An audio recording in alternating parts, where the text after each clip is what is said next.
ओम शांति। आज 24 अप्रैल 2022 के अव्यक्त महावाक्य, उसमें हम 5 शब्द सुनेंगे।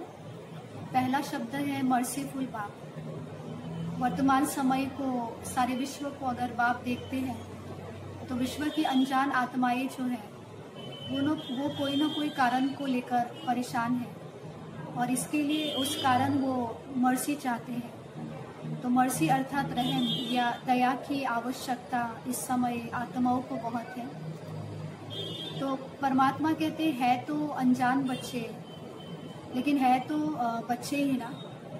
और किसी न किसी समस्या के कारण, मन बुद्धि का संतुलन न होने के कारण वो जो जिसको मानता है, अर्थात कि जो मान्यता वाले हैं, जैसे गुरु हैं, कोई इष्ट देव हैं, धर्म पिताएं हैं, तो उन्हों को बहुत दुख से और परेशानी से वो याद करते हैं। तो और हम सभी जानते हैं कि परमात्मा द्वारा हर एक को चाहे भक्ति का फल मिलता है या भावना का फल मिलता है, तो परमात्मा किसी न किसी को निमित्त बना करके उन्हों की जो इच्छा है, कामना जो है वो पूर्ण करते हैं। तो वर्तमान समय की आवश्यकता आज विश्व की जो है वो है मर्सी अर्थात रहम और दया। दूसरा शब्द है मास्टर मर्सीफुल। परमात्मा जो मर्सीफुल बाप है, उस बाप के साथ साथ हम बच्चों का भी कर्तव्य है कि हम भी उस पिता के साथी और सहयोगी बच्चे हैं।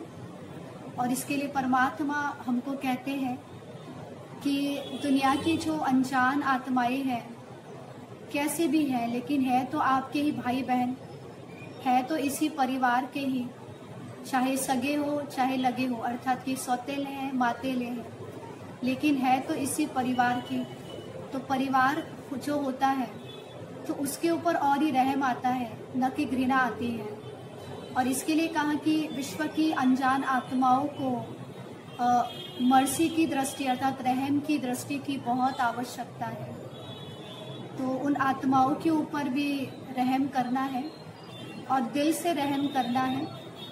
दूसरा, इस ब्राह्मण परिवार आत्माओं के पुरुषार्थ की तीव्र गति के लिए भी रहम अर्थात की सहयोगी बनना है। और तीसरा, स्व उन्नति के लिए हमें अपने आप पर रहम दिल जो है वो बनना है।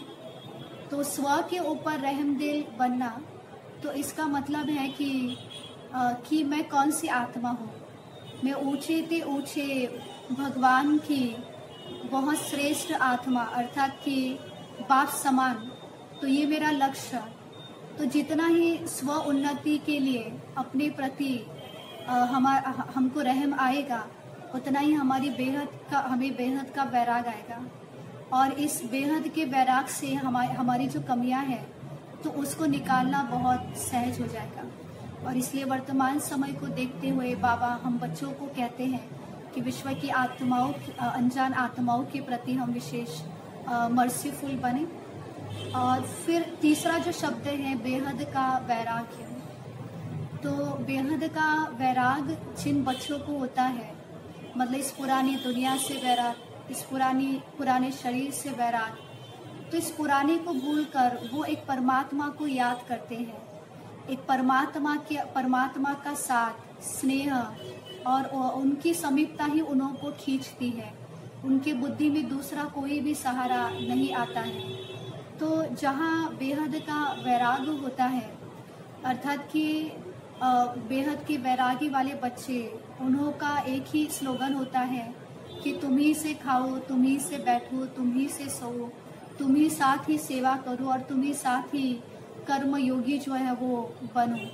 तो इस प्रकार से बाबा हमको बेहद का वैराग दिलाते हैं। फिर चौथा शब्द है माला। तो परमात्मा जो है इस माला का बहुत महत्व बताते हैं। भक्ति मार्ग में भी माला का बहुत महत्व है। तो 108 की माला, तो इस समय 108 की माला भी अभी तक संपूर्ण नहीं बनी है, क्योंकि जब भी बाप माला लेने के लिए तैयार करने के लिए बैठते हैं तो देखते हैं कि माला के जो मन के हैं वो एक दूसरे से अलग हैं। अर्थात कि जो उसके लिए जैसे जब माला तैयार करने के लिए बैठते हैं तो उसके लिए 3 सर्टिफिकेट जो है वो चाहिए। तो पहला सर्टिफिकेट है कि पाप पसंद, दूसरा ब्राह्मण परिवार पसंद, और तीसरा सर्टिफिकेट जो है अपने पुरुषार्थ पसंद। जब इन सर्टिफिकेट को चेक करते हैं तो होता क्या है कि माला बनती नहीं और मन का हाथ में ही रह जाता है। तो माला बनने का जो आधार है कि एक मनके का दूसरे मनके के साथ एक तो स्नेह हो, दूसरा समीपता हो, और तीसरा प्रगति के लिए सहयोग। तो ये जो गुण है ये इनों की बहुत आवश्यकता है। तो ये परमात्मा माला का रहस्य जो है बताते हैं। और 5वां शब्द जो है वो सहज योग है। तो सहज योग का आधार जो है वो स्नेह है, परमात्मा से स्नेह। क्योंकि जहाँ स्नेह होता है वहाँ संबंध होता है, और जहाँ संबंध होता है वहाँ प्राप्तियाँ होती हैं, और जहाँ प्राप्तियाँ होती हैं वहाँ बुद्धि ऑटोमेटिक जाती है। इसलिए परमात्मा से हमें जो जो खजाने मिले हैं, ज्ञान का खजाना, गुणों का खजाना, शक्तियों का खजाना, तो खुशी का खजाना, प्रेम का खजाना, तो इन सारे खजानों को हमें इमर्ज करना है, याद दिलाना है। तो हमें खुशी की अनुभूति जो है वो होगी, और इस खुशी की अनुभूति से हम सहज योगी जो है वो बन जाएंगे। तो आज के ये 5 शब्द, पहला शब्द मर्सी, दूसरा मास्टर मर्सीफुल, तीसरा बेहद वैराग्य, चौथा माला, और 5वां सहज योगी। अच्छा, ओम शांति।